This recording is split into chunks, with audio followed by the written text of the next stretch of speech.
On May 31, 1921, dawn broke over the thriving community of Greenwood in Tulsa, Oklahoma. But as dusk approached, a dark cloud of uncertainty loomed over the dreams of this prosperous district known as the Black Wall Street. By the end of the next day, Greenwood lay in smoldering ruins. The Tulsa Race Massacre, one of America's deadliest racial onslaughts, has been veiled in silence for many years. But today, echoes of that grim past reverberate through halls of justice, as survivors and descendants seek to rectify historical wrongs.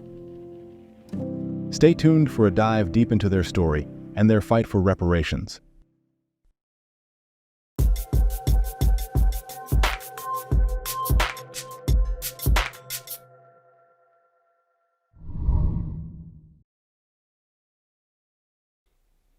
Hey folks, I'm Professor Darius, your virtual professor. Welcome back to African Elements, or welcome if you're new. Before I begin, I'd like to acknowledge the history makers in our Patreon community who make this content possible. If you'd like to join them and get early access to ad-free videos for just $1 a month, click the link below. Otherwise, you can support the channel for free by dropping a comment, hitting that like button, and subscribing. That said, let's jump in. Once a flourishing hub, Greenwood rose from its ashes, embodying a spirit of resilience and an unyielding quest for justice. But before diving into the ongoing pursuit of justice, understanding the roots of this racial calamity known as the Tulsa Race Massacre is crucial. On the fateful days of May 31st and June 1st, 1921, a thriving black community in Tulsa found itself in the throes of a racial storm that would leave an indelible scar. Greenwood, or Black Wall Street, was a beacon of African American business and culture. Symbolizing black prosperity and self-reliance, this community showcased what could be achieved even in a racially segregated society. However, within a day, this beacon of hope turned into a sea of ashes.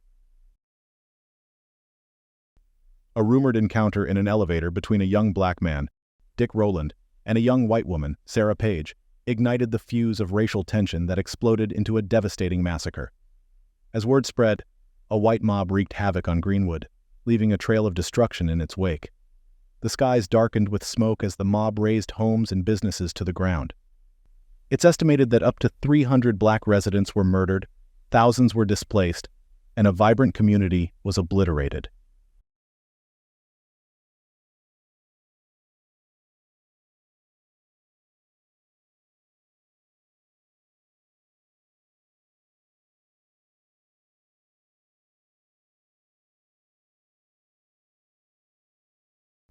The astronomical economic loss and the emotional and psychological scars left behind were immeasurable. This brutal assault was more than an attack on a community. It was an affront to racial equality and economic empowerment. But the 1921 Tulsa Race Massacre is also a narrative of a black community's unyielding spirit in facing racial violence and their relentless pursuit of justice. In the aftermath of the Tulsa Race Massacre, the fight for justice has been a long and arduous one, stretching across generations. The last remaining survivors of the massacre, including Hughes Van Ellis, Viola Fletcher, and Lessie Benningfield Randle, have been at the forefront of this battle, seeking legal redress for the horrors they and their community endured. On Monday, October 9th, Hughes Van Ellis died at the age of 102. Hughes Van Ellis, a World War II veteran, along with his sister Viola Fletcher, who was one of the oldest living survivors of the massacre, has provided poignant testimonies, shedding light on the living nightmare that was the Tulsa Race Massacre. Lessie Benningfield Randle, another centenarian survivor, has also been an emblematic figure in the pursuit of justice. In recent years, Lessie Benningfield Randle, Viola Fletcher, and Hughes Van Ellis filed a lawsuit under Oklahoma's public nuisance law, aiming to hold the city accountable for the massacre and its lingering effects. The lawsuit sought reparations for the survivors and descendants of the massacre victims, arguing that the city, the county, and the state were directly involved in the massacre and had failed to provide redress. The legal battle was not just about financial restitution. It was also about acknowledgement and atonement for a grave injustice that had been buried in history. The survivors faced numerous challenges, including questions regarding the statute of limitations and the legal standing of the plaintiffs.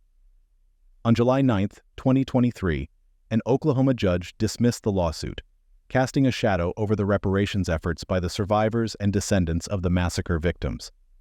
Despite this setback, the case found a glimmer of hope as it was taken up for consideration by the Oklahoma Supreme Court, challenging the dismissal. The move to the higher court signifies a continuation in the legal battle for reparations and showcases the persistent efforts by the survivors and their descendants in the face of legal challenges. As the wheels of justice gradually turn, a spark of hope ignites many hearts, whispering that perhaps justice, though delayed, would not be denied. The national acknowledgement of the massacre, particularly during its centennial in 2021, marked a significant turning point. A notable action is the excavation of a pit at Oaklawn Cemetery in Tulsa, where in July 2020, the remains of at least 11 individuals were discovered. By October 2021, the number of remains found had increased to 27. The forensic examination of the remains is an ongoing process aimed at identifying the individuals and understanding the extent of the violence they suffered. The identified remains will eventually be reinterred, and there's a planned memorial to honor the victims.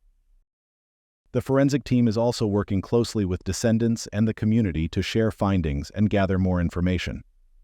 Additionally, the 1921 Tulsa Race Massacre graves investigation has made efforts to educate the public through online platforms and public meetings, where updates regarding the investigation are shared.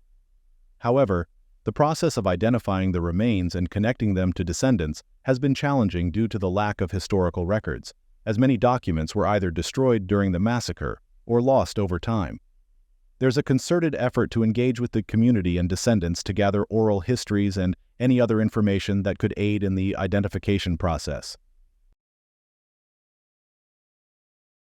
The efforts to uncover the mass graves and identify the victims are part of a broader movement to acknowledge the historical racial violence in Tulsa, provide closure to the descendants, and educate the public on this dark chapter of American history.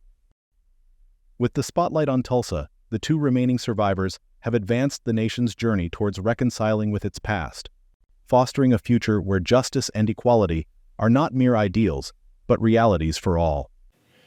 Thank you for joining me for this episode of African Elements. If you'd like to take a deeper dive into this topic, check out the full article at the link below. If you enjoyed this video, don't forget to like, share, and subscribe for more inspiring stories from history. Special shout out to the history makers in our Patreon community. You can join them for just $1 a month and get early access to ad-free videos. I'm Professor Darius, and until next time, I'll see you in the comments.